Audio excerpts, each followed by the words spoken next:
It's an honor and a privilege to introduce our next speaker, $1 Million Director Stacey Faust. She has been on 8 luxurious Mary Kay trips. She has the honor this year of being number 5 in the nation. She is warm. She is funny. She is relatable. And Stacey Faust is a true friend.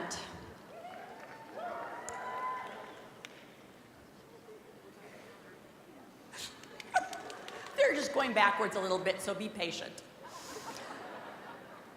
Go backwards.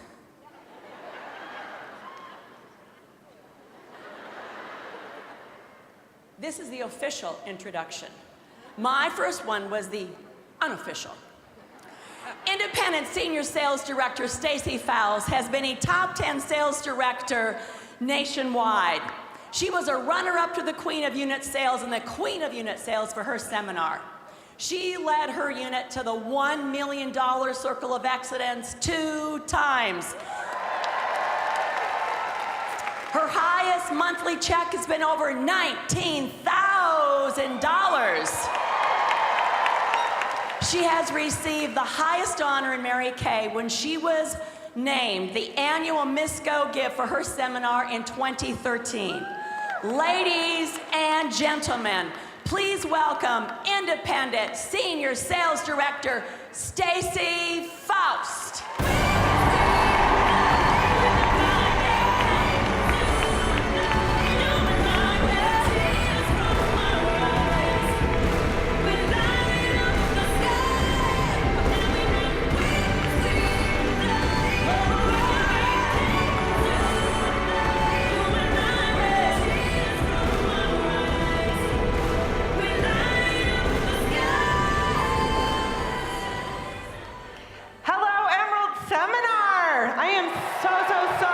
Excited to share with you this morning. What an honor and a privilege it is to represent those women that crossed the stage just a little bit ago. My unstoppable $1 million women. Give them a hand. They're so amazing. And congratulations to Melinda Balling and to the fabulous Nancy Boucher. I just like saying her name. It's so fun. I love these women in Mary Kay, and I love to hear the stories. And this has been an amazing seminar, would you not agree? Discovering what you love about your Mary Kay. And I would absolutely love to share what I love about my Mary Kay this morning with you. My journey started shortly after my husband and I were married, and we are going to be celebrating our 30th anniversary in just a couple weeks. So, 30 years ago, we moved into our first home, which was the Money Pit. And at that time, I was working in a law firm downtown Des Moines for 2 really great attorneys. And so I wasn't looking for a career change. I simply was looking for some extra income to stretch our budget, because we kept having these unexpected little financial emergencies that were not in the budget, and they just kept adding up. And they were putting a little bit of stress on our financial situation. And so we needed something to get us through, and Mary Kay came along at just the exact right time. I loved the products, still love the products. I loved my consultant. And then I met Mary Kay Ash in Des Moines at an event, because National Sales Director Mona Butters was the #1 director at our seminar that year. And I fell in love with Mary Kay Ash. How can you not? And so I thought, why not? Why not give this a try? And in the beginning, I just did it very, very, very part-time. About an appointment a week for the first couple of years that I was in the company.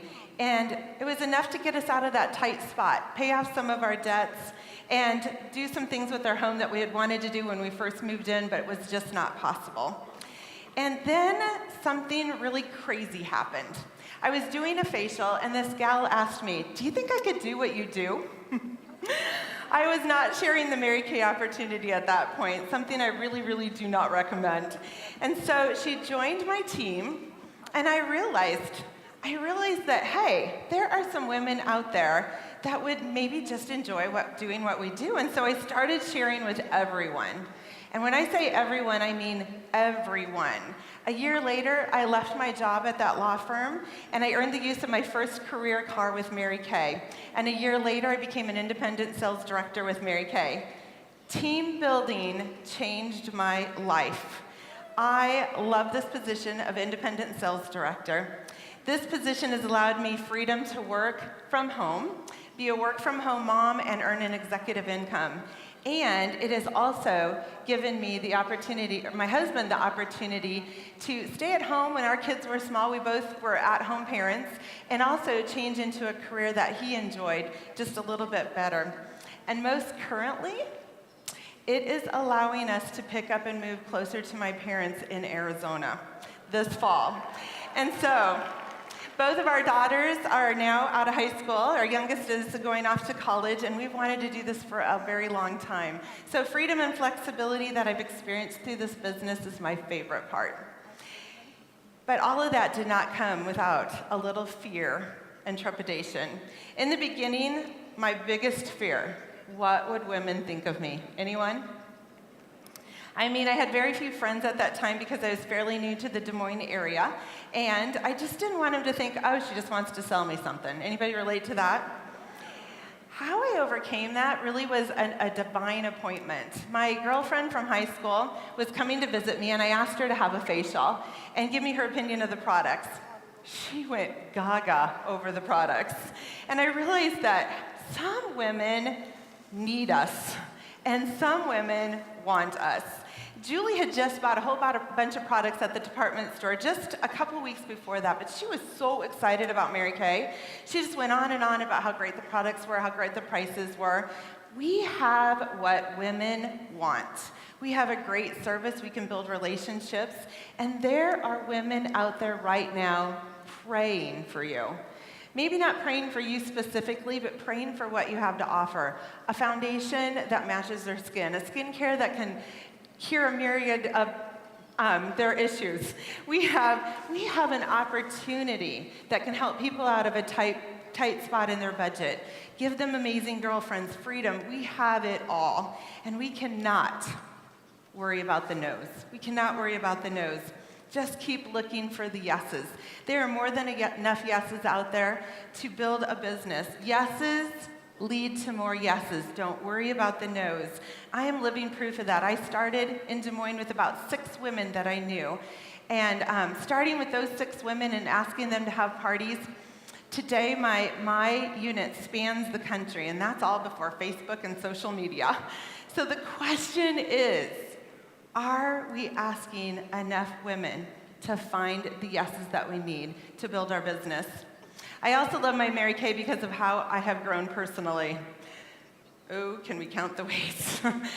I used to be afraid of everything, afraid of what other people would think, afraid to talk in front of others, afraid to voice my opinion, afraid to be seen, afraid to be heard, afraid of success. I was afraid of everything.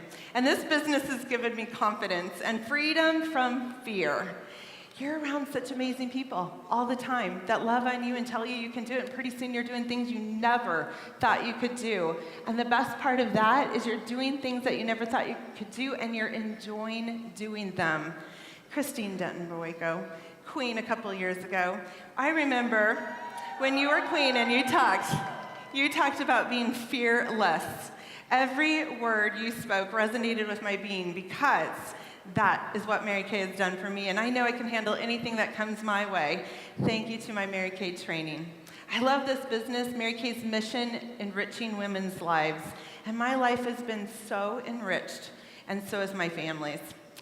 From an internal perspective, I believe that confident women raise confident children. And I look at my daughters, and I just think, wow, they have none of the insecurities that I had at their age. And even with a daughter who has Asperger's, she blows my mind all the time at her willingness to try new things. She just blows my mind all the time. Both of my girls are amazing.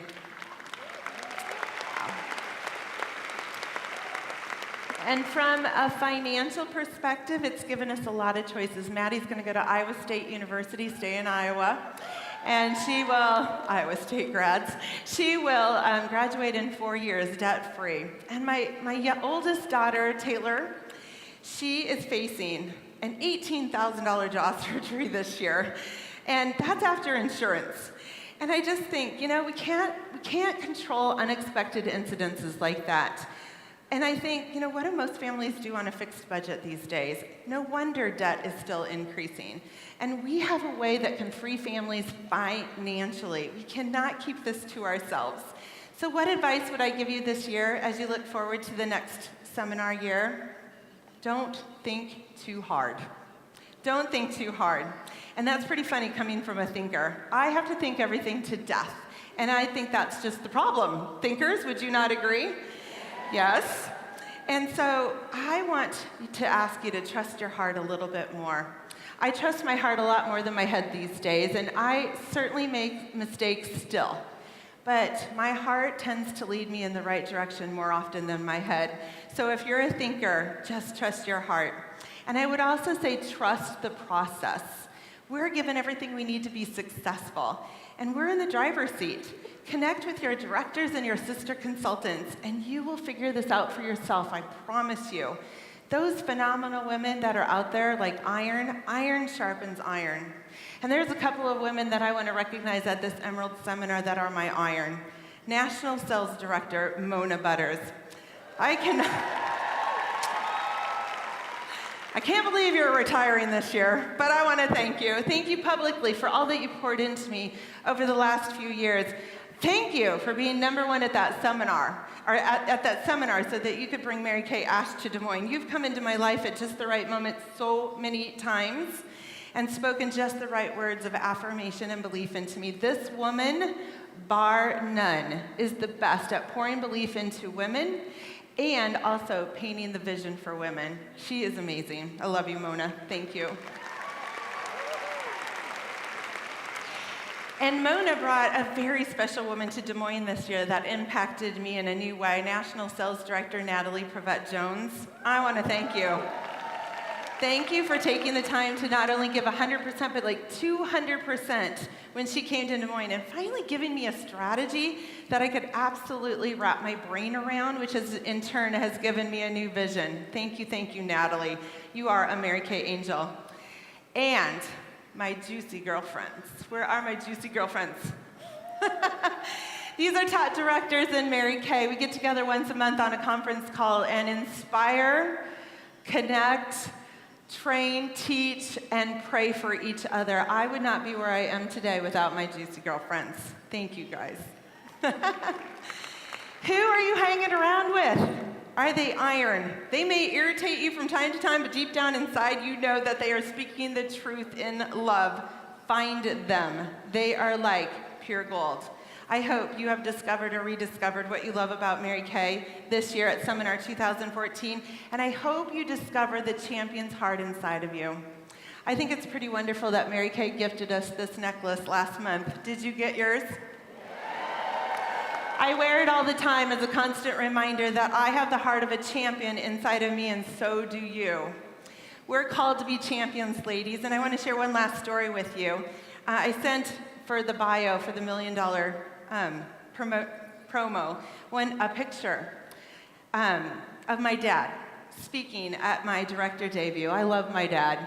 He is one of my champions, and growing up, he did irritate me and my brothers. When I was in junior high, he discovered motivational tapes. And he would have me and my brother listen to his motivational tapes all the time. Dennis Waitley, Zig Ziglar, Dale Carnegie, all of the greats.